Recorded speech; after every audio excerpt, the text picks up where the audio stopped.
अस्सलाम वालेकुम, welcome back to my channel.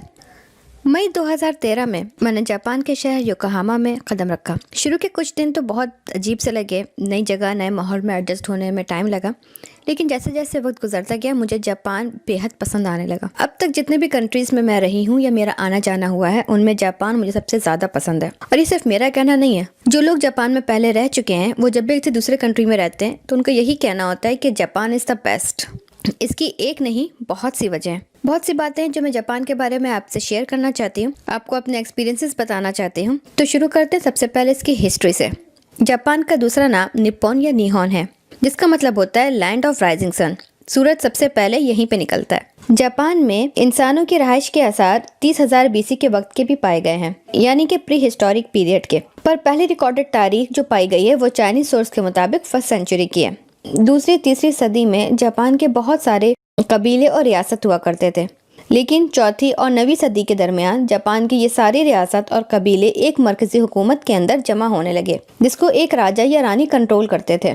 और आज के ज़माने में भी जापान एक ऐसा मुल्क है जहां आज भी राजा और रानी हुआ करते हैं। हालांकि उनकी कोई सियासी ताकत नहीं है, लेकिन सोशली उनकी बहुत अहमियत है। 794 में एक नया शाही दारुल हुकूमत हाइनक्यो में तामीर हुई। हाइनक्यो आज के ज़माने का क्योटो है। ये हुकूमत तकरीबन 1200 साल तक चली। ये हाइन मुद्दत को जापानी सकाफत का सुनहरा दौर माना जाता है। पुर्तगीज यूरोपीय ममालिक में से पहला मुल्क था जो जापान तक पहुंचा, और नीदरलैंड ने सबसे पहले जापान के साथ तजारती ताल्लुक कायम किया। लेकिन जापान का ताल्लुक चाइना और कोरिया से बहुत पहले से है, इसीलिए इनका कल्चर, इनकी जुबान और इनकी सकाफत एक दूसरे से काफ़ी मिलती जुलती है। इसके बाद 700 साल तक जापान में फौजी हुकूमत रही, जिसने जापान को बाकी पूरी दुनिया से काट कर रख दिया। इस फौजी हुकूमत के बाद जब जापान में दूसरे ममालिक का आना जाना शुरू हुआ तो जापान में बहुत बड़ी बड़ी तब्दीलियां रोनुमा हुई। बहुत जल्द जापान एक जदीद सनती मुल्क बन गया और दूसरे ममालिक जैसे कि चाइना और कोरिया को फतह करने लग गया। दूसरी आलमी जंग 1941 में अमेरिका और उसके इत्तेहादी मुल्कों से जापान हार गया, और इसकी हारने की वजह ये थी कि अमेरिका ने जापान के 2 बड़े शहर हिरोशिमा और नागासाकी पे बमबारी की थी। ये पहला मौका था जब एटॉमिक बम का इस्तेमाल हुआ और इससे पूरे का पूरा शहर तबाह हो गया था। इतने भारी नुकसान से जापान की कमर टूट गई और उसने अपनी हार तस्लीम कर ली थी। इस हार के बाद जापान में मिलिट्री पे पाबंदी लग गई। ये एक छोटी सी हिस्ट्री मैंने आपको दी है। अब बढ़ते हैं इसके लैंड की तरफ। जापान में तकरीबन 6,500 आइलैंड है, जिनमें से सिर्फ 430 पे आबादी है। जापान के 5 बड़े जजीरों का नाम होकाइडो, होन्शु, शिकोकू, क्योंशी और ओकिनावा है। होन्शु सबसे बड़ा जजीरा है और उसको जापान का सरजमीन भी कहा जाता है। इस मुल्क का तकरीबन 3/4 हिस्सा यानी कि 70% पहाड़ी इलाका है। इसी वजह से इसकी सारी आबादी शहरी इलाकों पे ही रहती है। जापान का सबसे बड़ा शहर टोक्यो है, जो कि इसकी राजधानी भी है। टोक्यो न सिर्फ जापान का सबसे बड़ा शहर है बल्कि दुनिया का सबसे ज़्यादा आबादी वाला शहर भी है। इसकी आबादी तकरीबन 37.4 मिलियन से भी ज़्यादा है। इस मुल्क में 100 से ज़्यादा एक्टिव वॉल्केनोज हैं। जापान का सबसे ऊंचा पहाड़ का नाम माउंट फूजी है और ये बहुत ही खूबसूरत पहाड़ है। जापान के सबसे बड़े झील का नाम बीवा लेक है। थोड़ा सा पॉपुलेशन पे भी नज़र डाल लेते हैं। जापान की कुल आबादी 125 मिलियन है। जापान में औसत ज़िंदगी 85 साल है। दुनिया में सबसे ज़्यादा उम्र यहीं के लोग पाते हैं और इसकी वजह उनकी हेल्दी डाइट है।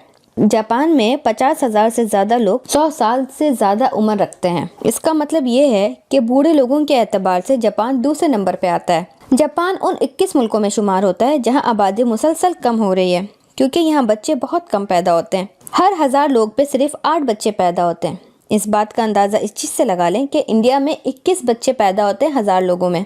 जापान की एक और ख़ास बात यह है कि जापान एक ऐसा मुल्क है जिसमें 98% वहाँ के अपने लोग हैं, यानी कि जापानीज़ हैं, और सिर्फ 2% बाहर के इमिग्रेंट्स हैं। जापानी लोग ज़्यादा इमिग्रेंट्स को पसंद नहीं करते हैं और इसकी बहुत सारी वजह हैं। उनको लगता है कि बाहर के लोग उनके कल्चर और उनके ट्रेडिशन को सही से कैरी नहीं कर पाएंगे, प्लस उसमें कुछ मिलावट कर देंगे। दूसरी बात, उनको ये लगता है कि दूसरे लोग आके हमारे मुल्क पे हमारी सोसाइटी के जो बेनिफिट्स हैं उस पर डिपेंड हो जाते हैं, हमारे मुल्क में वो कुछ ऐड नहीं करते हैं। इन सब वजह की वजह से वो ज़्यादा पसंद नहीं करते बाहर के लोगों को, और चूँकि इनका मुल्क बंद रहा है काफ़ी अरसे तक, तो ये एक वजह भी है उनके इस थिंकिंग के पीछे। आबादी के लिहाज से जापान दुनिया में 11वें नंबर पर आता है। अगर बात करें इसकी माशियत की, तो इतना छोटा मुल्क होने के बाद भी जापान दुनिया की तीसरी बड़ी माशियत है। कार बनाने में दूसरे नंबर पर आता है। इसकी मारूफ कार ब्रांड्स में Honda, Toyota, Nissan, Suzuki, Mitsubishi, Yamaha और दीगर बहुत से ब्रांड शामिल हैं। दुनिया में तेल का ये बड़ा कंज्यूमर है। दुनिया का चौथा बड़ा एक्सपोर्टर है। गाड़ी, मशीन, लोहा, तांबा, बहरी जहाज़ें, बोट, प्लास्टिक और प्लास्टिक से बनी हुई चीज़ें, ऑप्टिकल, तकनीकी, तिब्बी सामान, गर्ज की एक लंबी फहरिस्त है जो जापान एक्सपोर्ट करता है। जापान एनिमेशन में सबसे आगे है। दुनिया का तकरीबन 60% एनिमेटेड टीवी शो जापान में ही बनते हैं और आपका प्यारा डोरेमोन भी जापान की ही देन है जो किसी को पढ़ने नहीं देता। एक छोटी सी नज़र इसके कल्चर पे भी डाल लेते हैं। जापान की ड्रेस को किमोनो कहते हैं और ये बहुत ही खूबसूरत ड्रेस होता है। दरअसल ये जो ड्रेस होता है ये कपड़ों की तहें होती हैं जो एक के ऊपर एक पहनी जाती हैं।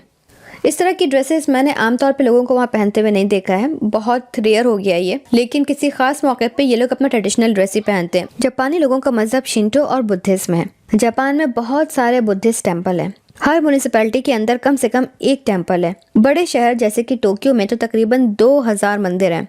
जापान का सबसे पुराना और मशहूर मंदिर सेंजोजी टेम्पल है। और ये जो मैं आपको तस्वीर दिखा रही हूँ ये थोड़ी सी क्वालिटी खराब है क्योंकि ये बहुत पहले की ली हुई है। जापान के राजा का नाम अकिहितो है और प्राइम मिनिस्टर का नाम शिंजो आबे है। यहाँ की करेंसी येन कहलाती है। 100 येन हिंदुस्तानी 70 रुपए के बराबर है। जापान का झंडा सफेद और लाल रंग से मिलकर बनता है। सफेद रंग जापानी लोगों की ईमानदारी की जमानत है और लाल रंग सूरज की देवी की अलामत है। खेल पर जापान में बहुत ध्यान दिया जाता है। इस बात का अंदाजा इस चीज से लगा सकते हैं कि पिछले ओलंपिक में जापान ने 13 गोल्ड मेडल जीते थे और दुनिया में 11वें नंबर पे था। जापान का नेशनल खेल सुमो है। अब मैं आपको जापान के कुछ फैक्ट्स बता देती हूँ। इसे आप इंटरेस्टिंग फैक्ट्स भी कह सकते हैं। जापान में तकरीबन 5.5 मिलियन वेंडिंग मशीन है। यहाँ तक कि माउंट फूजी पे भी आपको वेंडिंग मशीन मिल जाएंगे। इस मुल्क में कॉमिक्स बहुत ज्यादा मकबूल है। दुनिया में सबसे ज्यादा पेटेंट्स इसी मुल्क के नाम है। दुनिया की सबसे तेज चलने वाली ट्रेन जिसका नाम शिनकानसेन है जापान में चलती है। जापान में काम के दौरान सोना अच्छा माना जाता है। इसका मतलब ये समझा जाता है कि आपने बहुत ज्यादा मेहनत की है। जापान में 100% लिटरेसी है।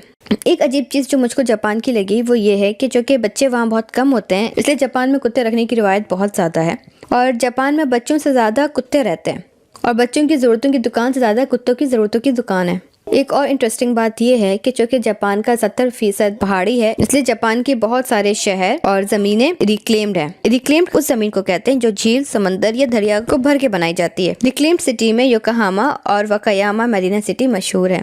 जापान में क्राइम रेट बहुत कम होते हैं।